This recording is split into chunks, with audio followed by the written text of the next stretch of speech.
بخوانم سرعت گیرم چیکار کنم؟ Яка бухони сторисина. Come on. هم صورت را میمونیم و در صورت و پیش دیگه چیزای مقصد در ویدیو هر نمود آمدگی و او خیلی نیست که فوتوسسیای باید فوتوسسیا کنی نه که وقت آواز برآمدگی او آواز یگام آوازی بد نداره همه مونده شید ای اوف میگه کمیسا موندگی ده همون خاطر من در همونجا سخت مونده شدم نه ساعت 10 سحر 8 سحر هفتی بگه بود کدم در بالای کبلوک فقط با تست مکیاژ علیش کنم پرچسکت کنن چه قینای مهاجران عزیز، نفرانی که حجت‌هایشان تمام شده است و میخواهند که گرانیتسا را گذاشته باشند، من به شما یک شرکتی با اعتماد و باورناک رو شرکتی بخ را پیشنهاد میکنم.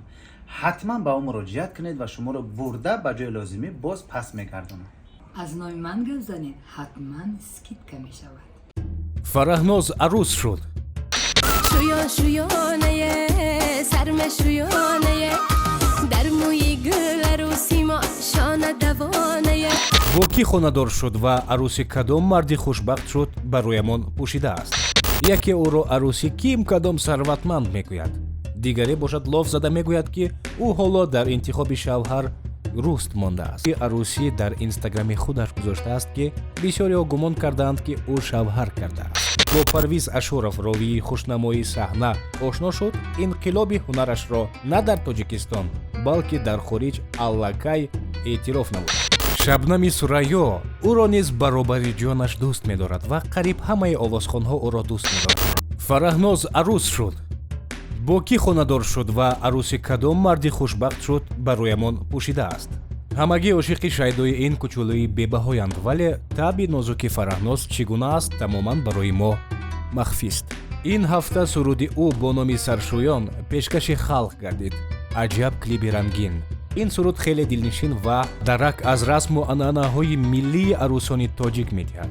لباس‌های بطن شینم، آهنگ مرغوب و رقاصه‌های انسامبل پدیده باز هم نموی این کلیپ را جذاب‌تر گردانیدند.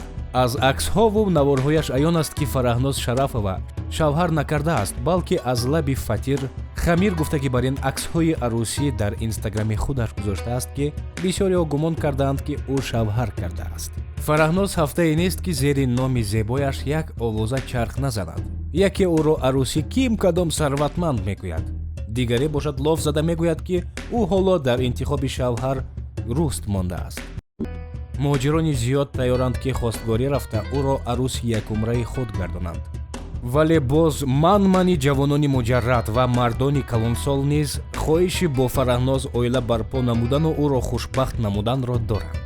аммо бахти ин овозхон дар дасти мову шумо нест, балки қарор ва интихоби шавҳарро танҳо худи ӯ бароварда метавонад. фарахнозро дар асл духтари ҷангара мегӯянд, аммо то кунун ҷангҳояшро дар ҷое надидаем. ӯ духтари ситорагарм буда намехоҳад ягон барг ҳатто аз дарахт ба замин афтад.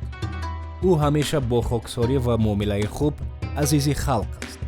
шабнами сурайё ӯро низ баробари ҷонаш дӯст медорад ва қариб ҳамаи овозхонҳо ӯро дӯст медоранд ва табассуми зебандаи фарахноз ҳамеша қулфкушои кинаву бадбинии ҳамкасбонаш аст. аз ҳамин хотир касе ҷуръат намекунад ки ӯро бад бинад ва хушмуомилагии фарахноз садҳо дилҳои сиёҳу кинабарангезро аз синаҳо ба дар мегардонад. ӯ духтари тӯю маъракаҳост. нархи тӯйгардиаш низ хеле баланд аст. ӯ маҳфилҳои арӯсии зиёди мухлисонашро обод кардааст ва азму ният дорад ки худаш низ рӯзе тоҷи арӯсӣ ба сар намуда ба тахти арӯсӣ бинишинад. фарахноз мисли дигарон бо азобу заҳмату бедорхобӣ рӯи саҳна наомада буд.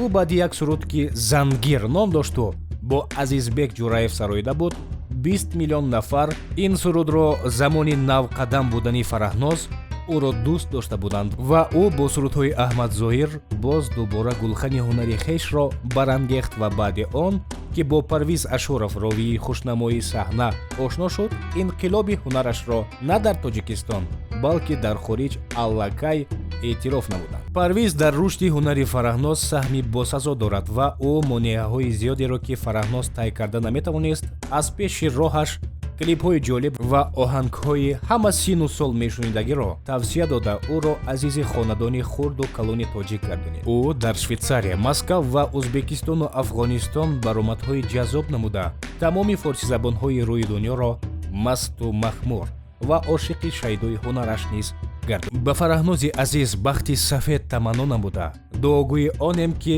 рушди ҳунараш дар авҷи парвозҳои баланди ҳунар пар бизанаду ситораи номдору дӯстдоштании мардуми дунё гардад.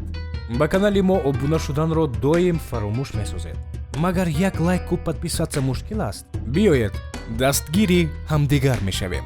шоу ситораҳо шуморо дӯст медорад ва ҳамеша бо шумост. бо мо буданро фаромӯш насозед. رنگا برنگ دگانه ها همه بگیردش عقب خش خاله ها همه بگیردش. سلام علیکم دخترکوی خوشرو.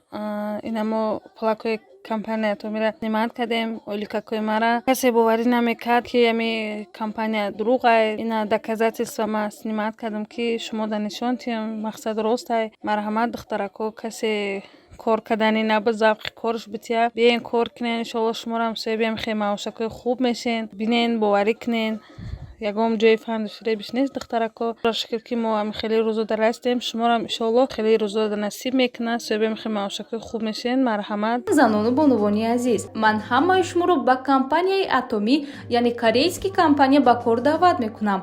кор дар ин ҷо бениҳоят осон аст. болҳои шумо тамоман намесӯзад. пешҳаракат мекунеду халос. шумо дар ин ҷо хариду фурӯш карда намегардед. шумо дар як сол танҳо 3 маротиба молҳои ширкати моро харид мекунеду халос. пули бисёр расход намекунед, балки пули калон кор мекунед. маоши шумо дар байни 3 моҳ ба 100 000 афта мерасад. бетараф набошед. чӣ қадар барвақттар кор дароед, ҳамон қадар ба фоидаи шумост. барои маълумоти пурра ба ватсаби ман нависед. ҳамашро пурра мефаҳмонам.